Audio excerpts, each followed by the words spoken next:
Hello friends, welcome to online study with Bhavna. Friends, जैसा कि आप जानते हैं हिमाचल प्रदेश पुलिस कांस्टेबल का एग्ज़ाम होने वाला है। तो आज से हम एक सीरीज़ शुरू करेंगे, लेकिन सीरीज़ शुरू करने से पहले हम सिलेबस डिस्कस कर लेते हैं कि कितने कितने मार्क्स का एग्ज़ाम में क्या क्या आएगा। तो सबसे पहले इंग्लिश 16 मार्क्स का होगा और 60 क्वेश्चन होंगे। हिंदी के भी 16 क्वेश्चन होंगे। मैथमेटिक्स और साइंस के भी 16 होंगे, मतलब 8 क्वेश्चन मैथमेटिक्स के होंगे और 8 ही साइंस के होंगे। रीजनिंग के भी 16 क्वेश्चन होंगे और जनरल अवेयरनेस के भी 16 होंगे। तो टोटल 80 मार्क्स का ये एग्ज़ाम होगा। और सभी जो सेक्शन हैं, चाहे इंग्लिश है, हिंदी है, रीजनिंग है, साइंस है, जनरल अवेयरनेस है, मैथमेटिक्स है, सभी इम्पॉर्टेंट है। तो सभी से रिलेटेड क्वेश्चन हम डिस्कस करेंगे। लेकिन आज की वीडियो जो है जीके से रिलेटेड है।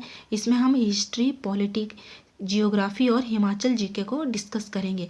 ये सीरीज़ का पार्ट 1 है और सभी जो क्वेश्चन है मोस्ट इम्पॉर्टेंट है। तो चलिए देखते हैं। सबसे पहले है अंतिम वेद या चौथा वेद कौन है। सबसे पहले हिस्ट्री से रिलेटेड ये क्वेश्चन है, अंतिम वेद या चौथा वेद कौन सा है। जैसा कि हम जानते हैं 4 वेद हैं, ऋग्वेद, सामवेद, यजुर्वेद और अथर्ववेद। लेकिन इन चारों में चौथा वेद या अंतिम वेद कौन सा है। अथर्ववेद जो है ये चौथा वेद है। और अगर पूछा जाए कि अथर्ववेद का अर्थ क्या होता है, तो पवित्र जादू जो है इसका अर्थ होता है। कई बार ऐसे डीपली क्वेश्चन पूछ लिए जाते हैं, तो हमें ये भी पता होना चाहिए।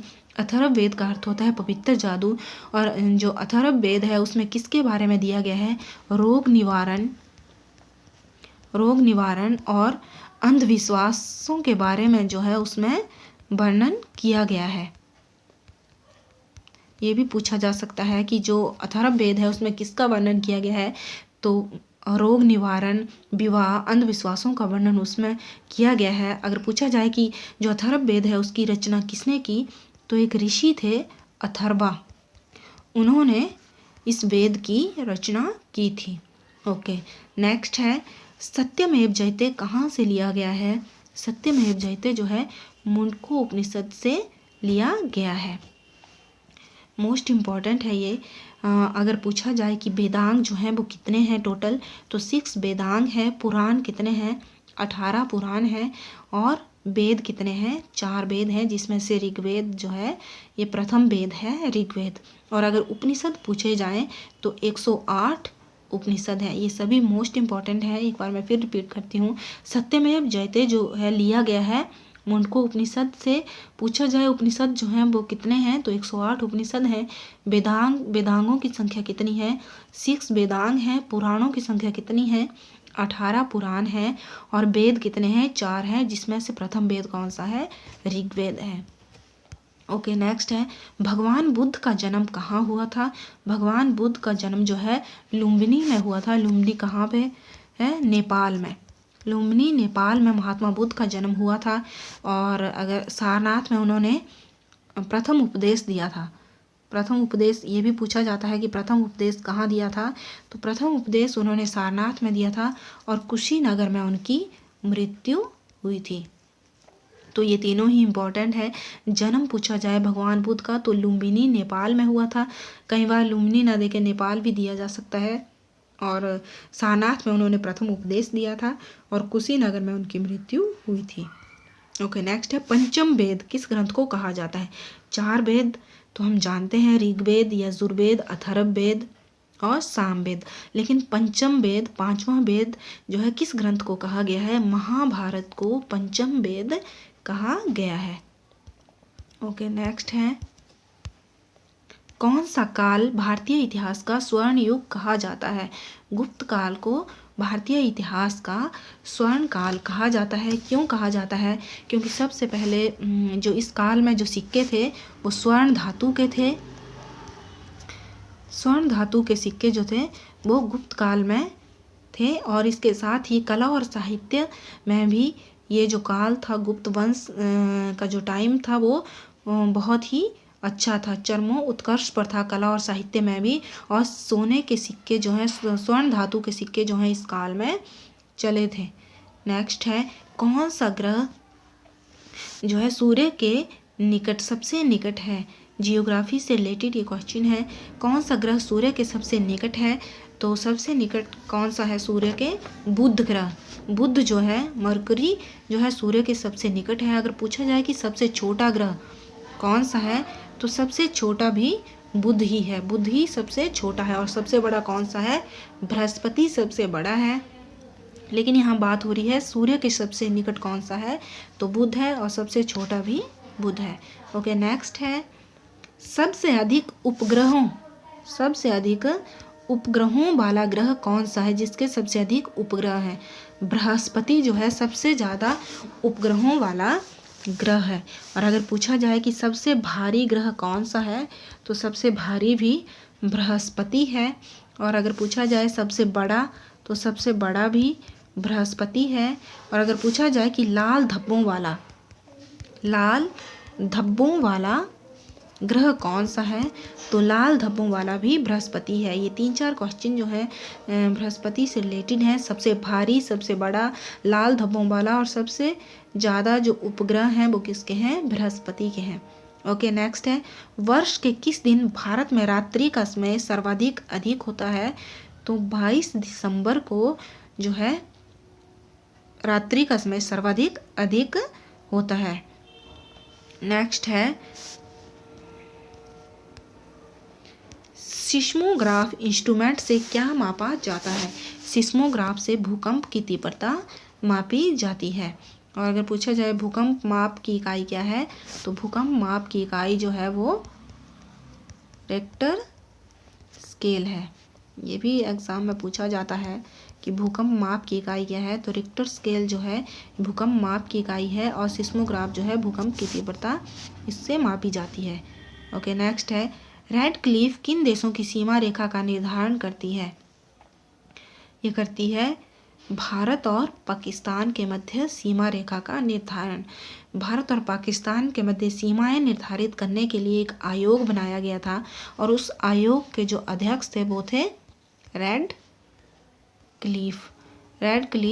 और उनके नाम पे ही जो है इस सीमा रेखा का नाम जो है, भारत और पाकिस्तान के मध्य जो सीमा रेखा तय की गई उसका नाम रेड क्लिफ पड़ा था।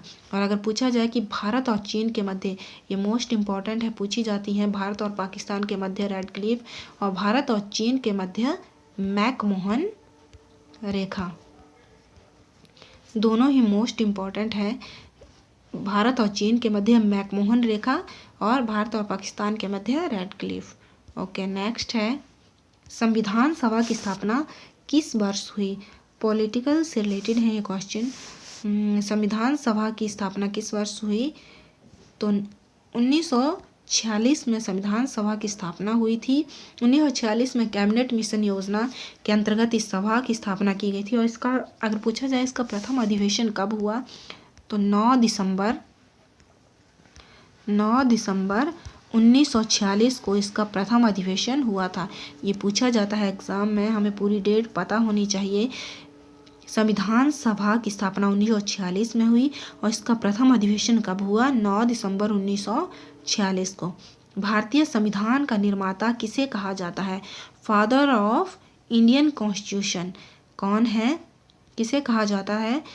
डॉक्टर भीमराव अंबेडकर को भारतीय संविधान का निर्माता या भारतीय संविधान का पिता जो है कहा जाता है, डॉक्टर भीमराव अंबेडकर को।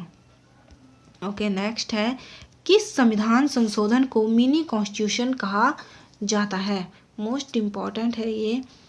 तो कौन सा संविधान संशोधन है जिसे मिनी कॉन्स्टिट्यूशन कहा जाता है? 42वां संविधान संशोधन 1976 में हुआ था। ये भी पूछा जा सकता है कि 42वां संविधान संशोधन कब हुआ था, तो 1976 में हुआ था ये। और इसको मिनी कॉन्स्टिट्यूशन कहा जाता है। लघु संविधान इसे कहा जाता है। क्यों कहा जाता है? इसके पीछे कुछ रीज़न है क्यों कहा जाता है। क्योंकि सबसे पहले जो है ये संशोधन हुआ था, इसमें बहुत सारी जो चीज़ें हैं वो जोड़ी गई। सबसे पहले प्रस्तावना में, जो संविधान की प्रस्तावना है उसमें समाजवादी, धर्मनिरपेक्ष और समाजवादी, धर्मनिरपेक्ष और अखंडता, ये 3 शब्द जो हैं ये जोड़े गए थे। ये भी पूछा जाता है कई बार कि ये तीनों शब्द जो हैं कब जोड़े गए। तो 42वें संवैधानिक संशोधन जो 1976 में हुआ था, उसमें समाजवादी, धर्मनिरपेक्ष और अखंडता ये तीनों शब्द जोड़े गए। उसके बाद जो है 10 मूल कर्तव्य जो हैं वो कब जोड़े गए भारतीय संविधान में, तो वो भी 42वें संविधान संशोधन में जोड़े गए। उसके बाद जो लोकसभा का कार्यकाल है, आजकल तो 5 वर्ष है, लेकिन 42वें संवैधानिक संशोधन से उसे 6 वर्ष कर दिया गया था। और फिर 44वें में वापस 5 वर्ष, 44वां जो संविधान संशोधन हुआ था उसमें वापस 5 वर्ष कर दिया गया। तो ये भी पूछा जा सकता है कि लोकसभा का कार्यकाल 6 वर्ष जो है वो कब किया गया था, तो 42वां संविधान संशोधन जो हुआ था उसमें 6 वर्ष कर दिया गया था। तो ये बहुत सारी जो चीज़ें हैं ये 42वें संविधान संशोधन में जोड़ी गई थी, इसीलिए इसे मिनी कॉन्स्टिट्यूशन कहा जाता है। ओके, नेक्स्ट है आरंभ में भारतीय संविधान में कितनी अनुसूचियाँ थी।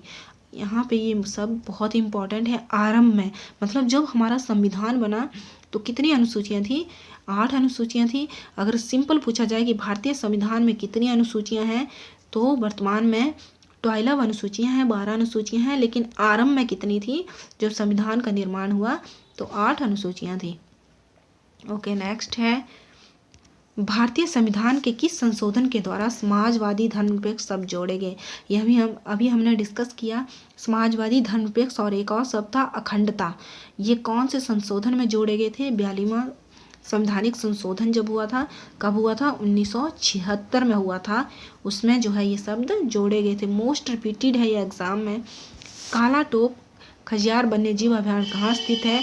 हिमाचल जीके से रिलेटेड है ये नेक्स्ट क्वेश्चन। काला टोप खजियार वन्यजीव अभयारण्य ये डिस्ट्रिक्ट चंबा में है। इसकी स्थापना 1949 में हुई थी। काला टोप खजियार वन्यजीव अभयारण्य की स्थापना 1949 में हुई थी। ये डिस्ट्रिक्ट चंबा में है और इसका जो क्षेत्रफल है वो 30.69 स्क्वायर किलोमीटर है। तो कई बार ये भी पूछ लिया जाता है कि काला टोप खजियार वन्यजीव अभयारण्य की स्थापना कब हुई थी, तो ये सभी हमें पता होना चाहिए। ओके, नेक्स्ट है दून और सपरून घाटी कौन से जिले में स्थित है। मोस्ट रिपीटेड है ये क्वेश्चन। दून और सपरून घाटी कौन से जिले में स्थित है। ये सोलन जिले में स्थित है। डिस्ट्रिक्ट सोलन में स्थित है दून घाटी। ओके, अब जो कन्फ्यूज़न होता है वो क्यों होता है। सबसे पहले 3 प्रकार की हैं, क्यारदा दून और जसवां दून और नेक्स्ट है दून घाटी। ये दून घाटी 3 प्रकार की हैं, क्यारदा दून, जसवां दून और दून घाटी। तो जो दून और सपरून घाटी है, या कई बार सपरून नहीं दिया होता, दून ही दिया होता है, ये डिस्ट्रिक्ट सोलन में है। और जो क्यारदा दून वो डिस्ट्रिक्ट सिरमौर में है। सिंपल दून पूछा जाए तो डिस्ट्रिक्ट सोलन में, क्यारदा दून घाटी पूछा जाए तो सिरमौर में, और अगर जसवां दून पूछा जाए, जसवां दून, तो वो डिस्ट्रिक्ट ऊना में स्थित है। आई होप ये तीनों में जो डाउट होता है आपको क्लियर है। नेक्स्ट है नाथपा झाकड़ी जल विद्युत परियोजना किस नदी पर बनाई गई है। मोस्ट इम्पॉर्टेंट है। नाथपा झाकड़ी जल विद्युत परियोजना सतलुज नदी पर बनाई गई है। 1500 मेगावाट बिजली उत्पादन क्षमता है इसकी। जो नाथपा झाकड़ी जल विद्युत परियोजना है, किसने इसका निर्माण किया है। सतलुज जल विद्युत निगम लिमिटेड के द्वारा इसका निर्माण करवाया गया है। ये हमें पता होना चाहिए कितने मेगावाट उत्पादन क्षमता है। नेक्स्ट है हिमाचल प्रदेश का राजकीय पक्षी कौन सा है। तो राजकीय पक्षी है जुजुराना। और अगर पूछा जाए कि जुजुराना से पहले कौन सा था हिमाचल प्रदेश का राजकीय पक्षी, तो उस टाइम मोनाल था, लेकिन अब जो है जुजुराना है। इसे वेस्टर्न ट्रैगोपन भी इसे कहते हैं, और इसे पक्षियों का राजा भी कहते हैं। अगर पूछा जाए कि पक्षियों का राजा किसे कहते हैं, तो जुजुराना को पक्षियों का राजा कहते हैं। वेस्टर्न ट्रैगोपन भी इसे कहते हैं। और अगर इसका वैज्ञानिक नेम पूछा जाए कि जो हिमाचल प्रदेश का राजकीय पक्षी है जुजुराना, उसका वैज्ञानिक नाम क्या है। एग्जाम में डीपली क्वेश्चन पूछे जाते हैं, तो हमें सब पता होना चाहिए। ट्रैगोपान मिलोनोसेफेलस,